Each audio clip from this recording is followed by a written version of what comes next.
Steph? Leah, Jess? is this line secure? Hello, Secure Line listeners. Today we have a special guest.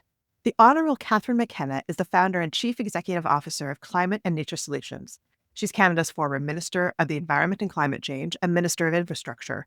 She's the chair of the UN Secretary General's Expert Group on Net Zero and founded Women Leading on Climate. She's also most recently the author of her memoir, Run Like a Girl. Welcome, Catherine. It's great to be on. We're here today to talk about your memoir, and specifically given the focus of our podcast on threats to public officials and public figures writ large. I wanted to start by reminding our audience of how you came to enter into politics and the climate at that time. You were elected member of parliament in 2015. My riding too, so that's really fun. 2 years of campaigning, just I saying do. a lot of doors. Yeah, I was just going to say, I remember the red bicycle.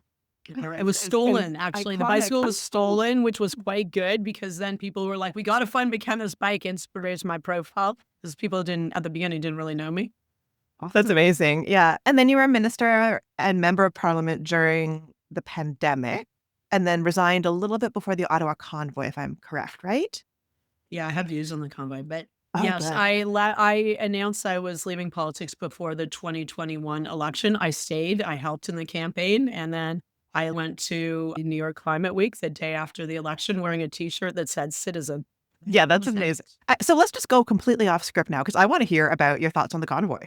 I was really mad. I love the people of Ottawa Centre through everything, through all the travails of my time in politics. I feel like we were in sync. That doesn't mean absolutely everyone supported me, but I felt like this is why people wanted me to run in different ridings. I was like, I'm not running in different riding. I live in this community. And I really felt even when I was getting hate and attacks, people were there. And I spent so much time knocking on doors. We hit more than 100,000 doors with my team. Like I knew all parts of the riding. And when the convoy hit, even though I wasn't a member of parliament, I took it really personally how people were so under siege. It was really weird. And I could not understand, to be honest, why my former colleagues were not doing anything. I was in DC while it was going on, and CNN is showing footage of the convoy. My American friends who were in politics or politics adjacent said, "Are these really truckers? Because otherwise, why are you getting them out? What's going on here?" And it's like they could not believe that you would allow folks to do what they were doing right beside Parliament or right on Parliament. They thought it was completely bonkers. Obviously, it would not be allowed in the US, although, of course, we saw January 6th. But like weeks and weeks were going on, and they were terrorizing the most vulnerable residents in Ottawa Centre. People may not know this because people were like, too bad. It's just like tubs and some hawking.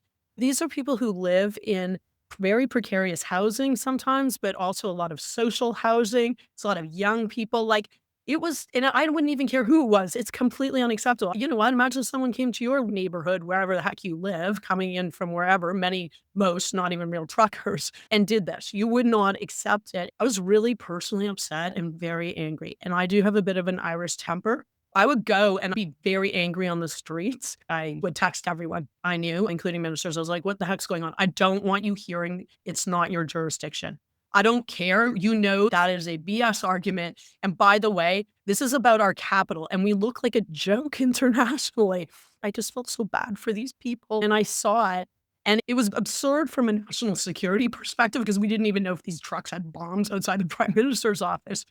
But it was also absurd from a human perspective. And that's what I was really upset about.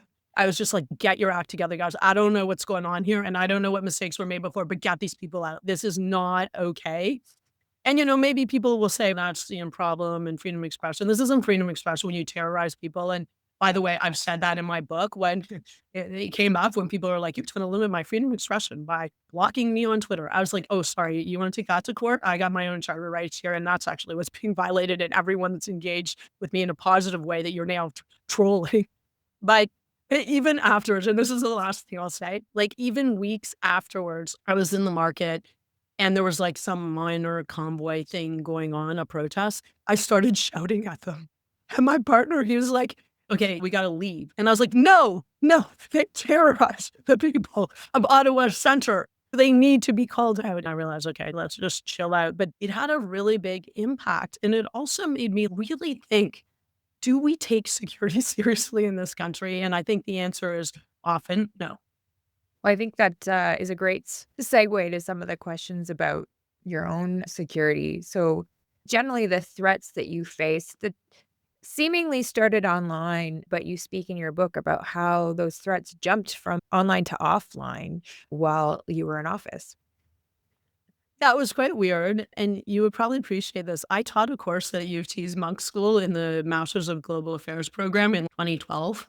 I was talking about the Twitter revolution, how it was going to liberate people, how activists could now mobilize people. I thought it was all really good. And then I started a charitable organization with a friend, Canadian Lawyers Abroad. So it was really positive to engage with people. And obviously, I had to be online to promote what we were doing. And then in politics, when I was running in the campaign, it was all fine. My hashtag was run like a girl and it was all good. So I was like, suddenly I get into politics in like a minute. I'm minister of environment and climate change. It's climate Barbie. And now that kind of seems quaint, right? And my kids are like, who cares? Barbie went to the moon. And Greta Gerwig, she's now made, sort of a Barbie a feminist icon. But I didn't play with Barbies and I don't care if people play with Barbies. That was just annoying. Specifically, I knew what they were saying. It was to cut me down and cut my credibility on climate. It was saying I was a bimbo. I was only there because I was a woman. And by the way, climate change is a joke.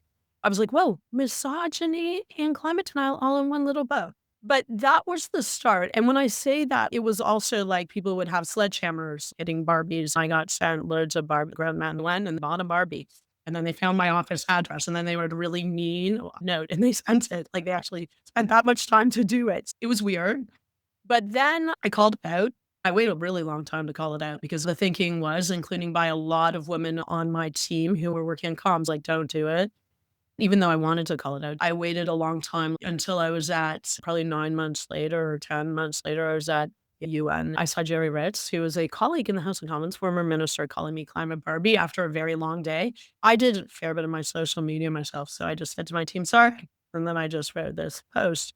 What's interesting about that is it went viral. And it was something along the lines like, would you use that kind of language with your mother, sister, girlfriend?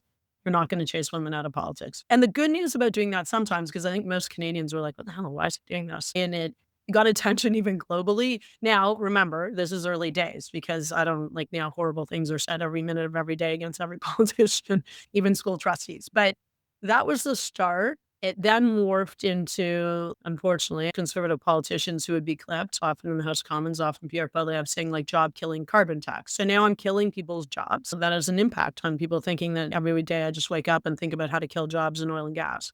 And so then it morphed. Like then it got more serious. When we announced carbon pricing, the actual policy, the day we announced it, people have studied my social media like in great lengths. It found that that was the most tweets, like, it was a massive spike in tweets. Of course, then that led to offline consequences, and including even after I was minister, there was just many incidents. I don't talk about all the incidents, but everything from going out with my kids on a Saturday night to see a movie at Lansdowne, and we're on our bikes or something, and we just have some guy who comes up in his car and starts screaming at me, "F you, Climate Barbie," and taping us and videotaping. Everything ends up on the web somewhere. Then after the 2019 election, which was a very tough election for a whole range of reasons, someone writes the C word on my office. I don't even want to deal with it, but media are there within 1 second. I have to go from walking my son to school. He was in his last year at our local school in grade 6. And so last time he'd probably walk with me to school. And there I have to run off to go deal with that. And then there were many security incidents after that. It was really weird because I'm just a regular person who wakes up every day trying to do a tough job and bring people together. I'm working with a lot of male progressive conservatives on carbon pricing because it's literally like a progressive, it's a conservative using the market thing. But yeah, it was bad. What was very frustrating is how hard it was to get folks to take it seriously. Because I'm just one person, and the only reason people are going after me is because I am a minister working on climate change and a woman, I guess. So it was really surprising. I just didn't expect that. But I also didn't expect that stuff happened online, which was already bad enough, would then morph offline. I didn't expect that people wouldn't take it seriously, such that I even had to hire people to do a threat analysis for me when I couldn't get my threat analysis from the RCMP. So, yeah, you can't make it up sometimes. I think that's really important to remind our listeners that at the time when a lot of this stuff is happening, the link between misogyny and extremism, I don't think had been made as explicitly as it's been made now. So, like tomorrow here in Ottawa, Cynthia Miller Idris is giving a talk on literally misogyny and extremism and how these are two things that go very much together. Fairly groundbreaking research. But you're experiencing this firsthand. I was wondering, so we've talked a little bit about how other politicians had a role in fanning the flames of this. What was the role of media in that as well? I think you talk about rebel media, rebel news in your memoir. Did you ever get the impression that any of the amplification of the retweets against you or the harassment against you was inauthentic using bots and bot farms and things like that? Oh, 100%. I would love for someone to do that full analysis. Of course, it was bots. And these rage farming platforms that make money off of people like me, they fundraise off of people like me, progressives who are out there, that then they would have algorithms used by Twitter or Facebook that intentionally polarize people, whether or not you were on what side of the argument, they didn't care. And I'm sure foreign interference was part of it. Because we saw that foreign interference was part of the pipeline discussions. And so, yeah, like I think that it was a massive issue. And once again, I think it was nascent then, but we had a division that was looking into foreign interference online. And so I sat down with them and they're like, okay, well, what are you worried about? And I was like, dudes, this isn't my job. I'm worried about, they're like, well, could you point to particular ones and the ones you think are foreign interference?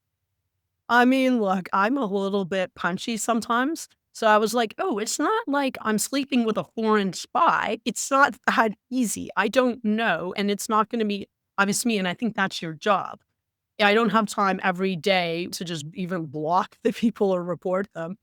And anyway, it's a complete waste of time. No one's really taking it seriously. Certainly the social media companies did not take it seriously.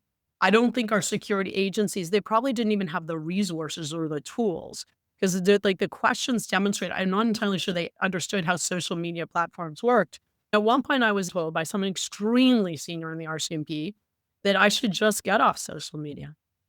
I was like, oh, well, that's a great idea. As I'm trying to get a message out in a fragmented media world, I think that's actually victim blaming. I'm not entirely sure that's the solution. Let's just get all progressive politicians, especially women working on climate, off of social media because that'll solve all the problems. I'm pretty blunt about this because I love Canada and I want us to be amazing. What I experience is very minor compared to the whole world of terrible things that are out there. It just made me concerned because I was like, oh my God, we can't even deal with this. How are we going to deal with real foreign interference that's happening every second of every minute of every day on our phones, on the social media platforms that are, funded by foreign US tech bros who have an agenda. And also who knows who is paying money on with bot farms. I mean, we kind of know who they are, but I don't know in my case. It was pretty much a wake-up call. And I've lived globally. I'm not a naive person. So I was like, this sounds all pretty worrying to me. It's really interesting to hear your reflections on your interactions with the security agencies. We've learned since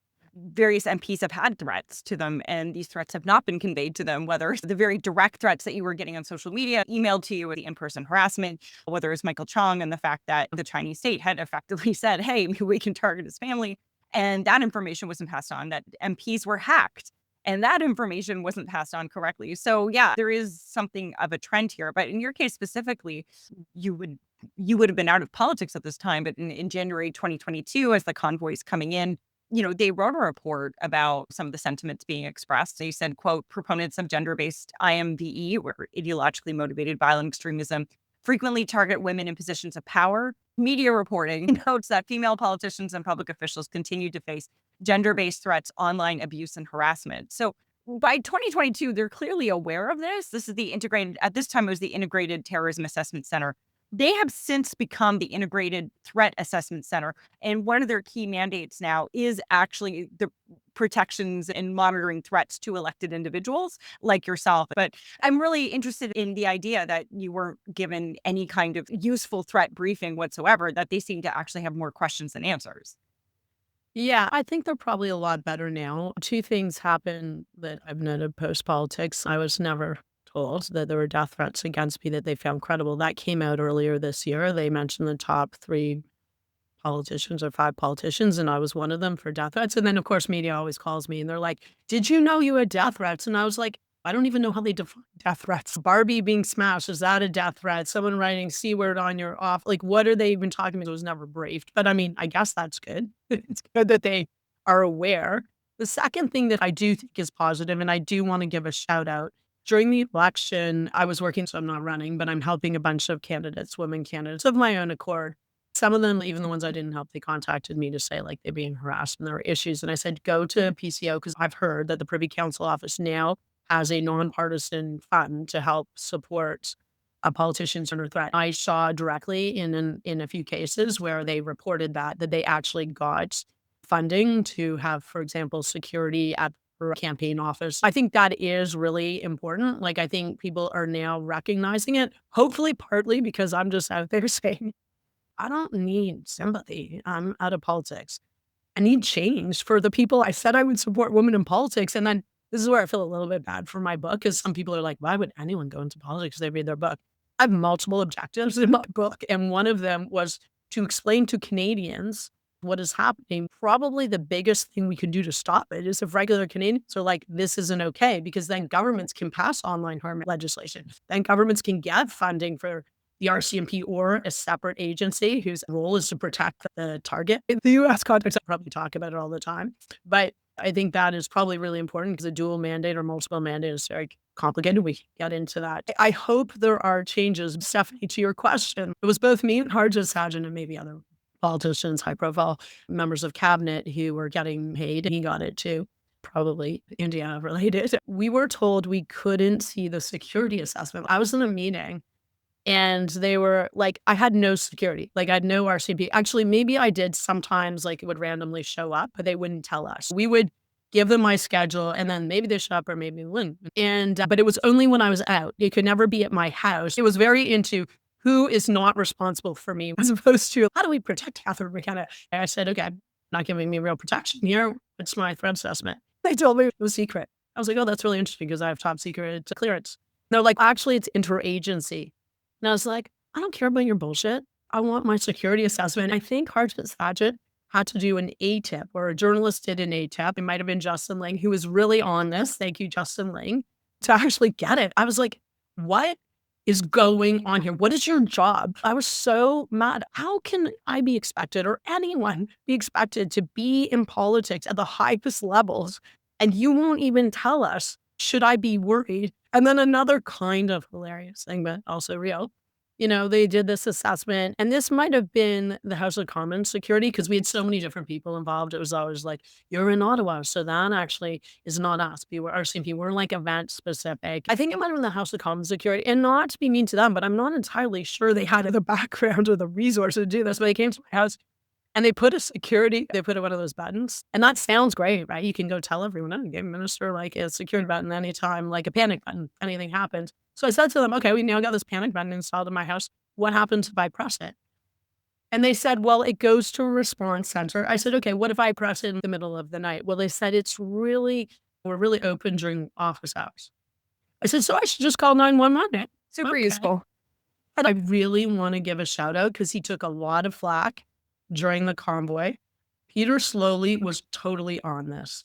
The Ottawa police actually were like, when I would report an incident, even if I didn't report it, they saw it on social media, like some guy is at my office yelling and screaming abuses at my staff, and they would find out where this person was. I don't know how they did it, but he would call, we would have a conversation.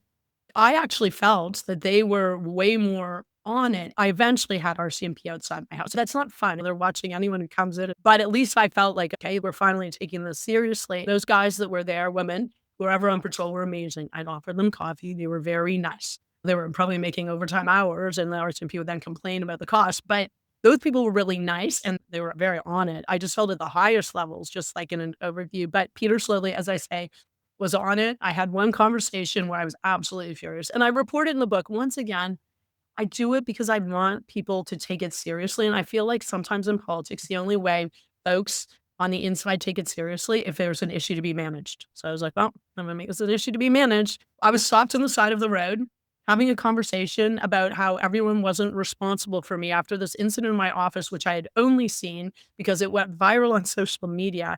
And Glenn McGregor or someone tweeted it, and I was like, oh my God, that's someone at my office. And of course, my staff in my office always tried to protect me. And I'd gone to see my parents in Hamilton with my kids, but I'm driving back.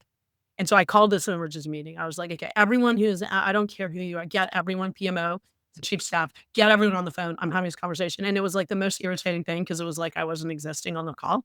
So then I just literally, because I'm at the side of the road, my kids are in the car.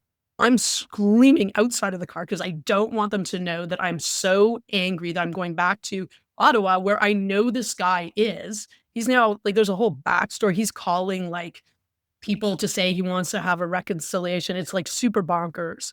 And I know he's in Ottawa. And so this is all going on. I said, okay, I don't have time for this. Anything happens to me or anyone in my family, you're 100% held responsible. Can you document this in this call, please? Write that down.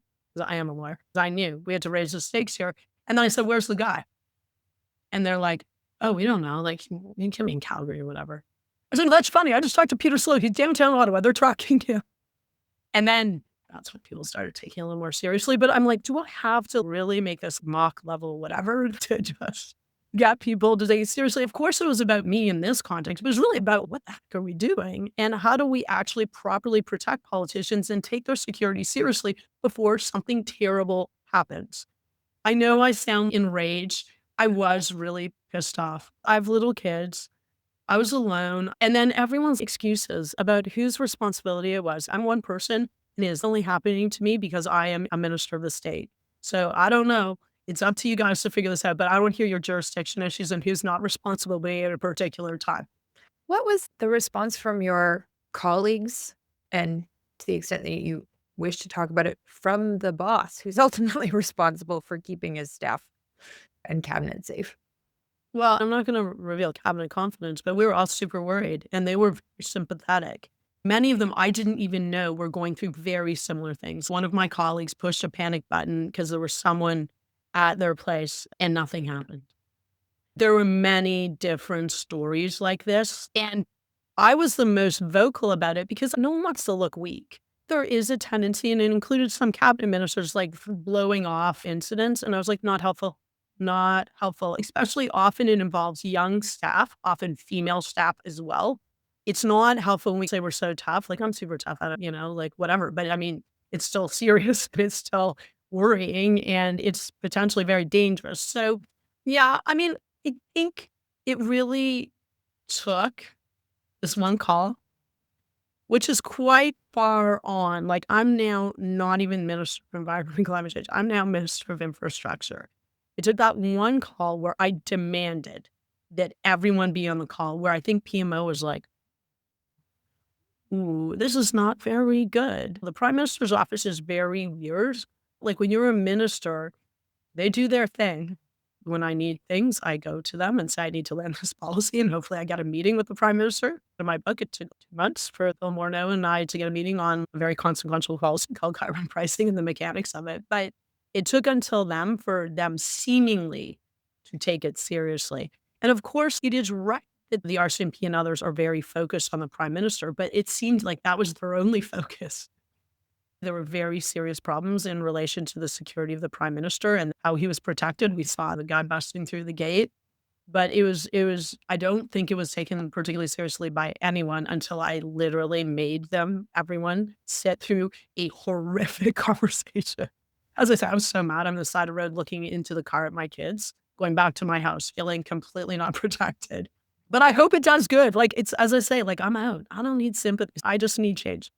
I think you were the vanguard in a lot of ways, and you were certainly the vanguard in terms of Canadian harassment of women politicians.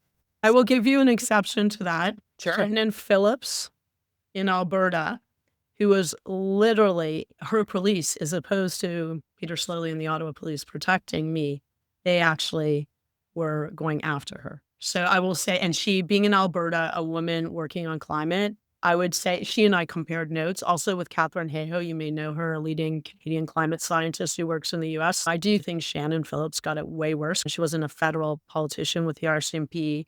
And she also had local police that were actually like, they literally put her license plate after a meeting. They, went in and then put her license plate in, and then they were trailing her. Like, they were looking for ways they could go after her because of the policies of the government purportedly. That's worse. It is. Absolutely. I actually highlighted and had an exclamation mark next to that passage in your memoir because it's so extreme in terms of threat. My point, I guess, is this is not a problem that's going away. It has become something that is almost expected that you're going to deal with if you choose to enter into a high profile position, especially on progressive agenda issues. You speak to that in your book about women and climate action, and they're doubly targeted. So my question is, what's your advice to women embarking on these roles? Look, of course, we need more women in politics. And I have to make clear, because when I left, and I knew this would happen, and that's why I almost didn't leave, people thought I left because of the attacks and hate. I actually did not. I almost stayed in because I was like, the haters aren't going to chase me out. But then I was like, I'm done here. I really said I would come in and do what I had to do, and I'm done. I want to work on climate globally. I want to spend time with my kids. I say to women that they should go into politics because that is also partly how we will change it. But at the same time, we need to protect them. And we need also Canadians to be aware that there are consequences of what they do online and what they amplify. And there should be, like, to be honest, until we actually do something about social media companies. And by the way, this is a much broader issue than just harassment. It's like foreign interference. We were worried about people busing people to nomination meetings. Like, yeah, that's bad. We shouldn't have that happen. But now, like, every minute, we don't know. Are we getting this information? A lot of it is foreign interference, 100% for sure. And it's by social media companies with an agenda. But look, I think we need more women in politics because I think that will improve the tone. That certainly doesn't help what's going on in the House of Commons. Now, I'm not going to say that's perfect because I've seen a lot of women, including mainly on the non-progressive conservative side, where they also amp it up. I think we just need to step back. I'm very outcome based. How do we stop this? There are many problems. Like, politicians not really caring about what they say, which happens in committee all the time. You guys would know that. I actually got into it and I feel bad. I never did personal attacks. I don't think that's super not my thing and super not okay. But I would be like, are you worried about the cost of climate change? Well, let me tell you the cost that you're passing on to our kids. And then I'd clip it from committee. Whatever. That's bad, but I did that too. I acknowledge that. But I was like, what am I going to do? That'll go viral. But I think we need to think about that, how politicians behave, and they should be held to a higher standard. I tried, actually, I talk about this in the book, but it was like with Greg Fergus and Elizabeth May and Blanchette. I was like, okay, why don't we just have something that people sign individually? So you don't sign as a party, but saying that you are not going to do personal attacks in the House of Commons, or you just sign it and commit to that. And if some people don't sign it, then we'll just know. Do thinks it's fine to do that. I think we need more women, but we also need to take these issues seriously. And we have to see them broader than an attack on Catherine McKenna or a particular woman, or and by the way, if you are Indigenous, racialized, LGBTQ2+, first. Obviously, that's a part of it as we talk about radicalization, and it's all related. But we need to think about measures to change this. There are different things we need to do. We need to deal with social media companies. Increased polarization is a massive threat to democracy generally. The attacks on me are a threat to democracy. They're not just about, my safety. Sure, they are. And other people's. So, we got to tell social media companies, we got to take security seriously and figure that out without being a fortress.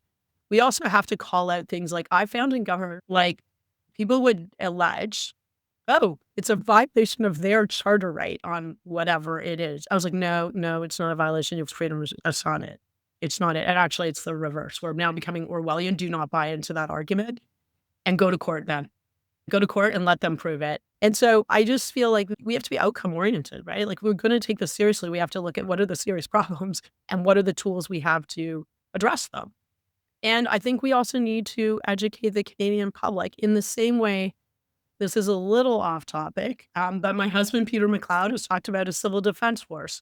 Part of that, and what we've learned, what I've since learned about this, is Europeans educate people on disinformation online, their population.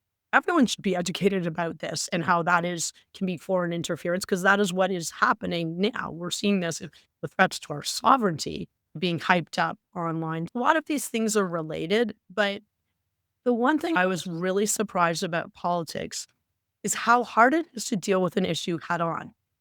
It's just the lack of focus and everyone's got to have a million meetings. I'm just listening to how my brain works. Maybe I go back to it in my book. People will be like, run like a girl, swim like a girl. A lot of it comes back to what I learned in swimming. That is about a long-term goal. What is your goal? And what do you do to get to the goal, even if it's hard? I feel like there needs to be more discipline on outcomes in all sorts. And I know that's kind of a long question, but it's like there's no excuses to say it's hard. Like people like hard things are hard. I don't know. Like democracy is worth protecting. So that means we have to protect people that want to go into politics or else have no good people going into politics. So we have to connect the dots, including foreign interference and polarization. And I know this is why it's so amazing. And I love that you're all women. You're raising core issues and talking about practical solutions and what needs to be done. I love Canada, but sometimes we can be quite complacent. I've lived in places like Indonesia where the word running amok, where like running amok, the word amok comes from. Like it literally means things can be seem normal. And then in the next minute, it's complete chaos and people are dying. And I'm not trying to say that that could happen here, but I'm not saying it couldn't. Like you need to actually take action and not defer major issues in favor of meetings. I think one of the things that we've learned also from our neighbors to the south is that democracy is very fragile. And so we have to be taking steps all the time, constantly shoring it up. Can I just make one observation?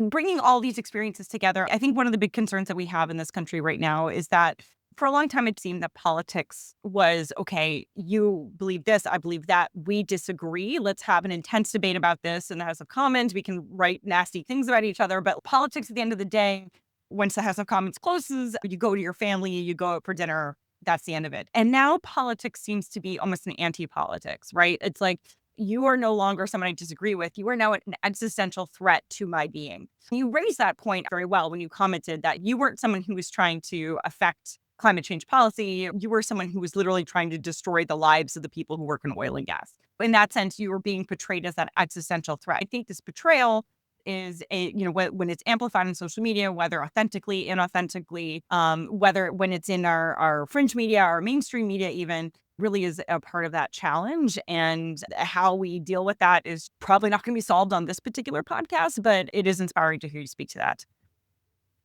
Thank you. That's the goal, as I said in this piece. One thing I'll say, because I do think what you're saying, Stephanie, is really important.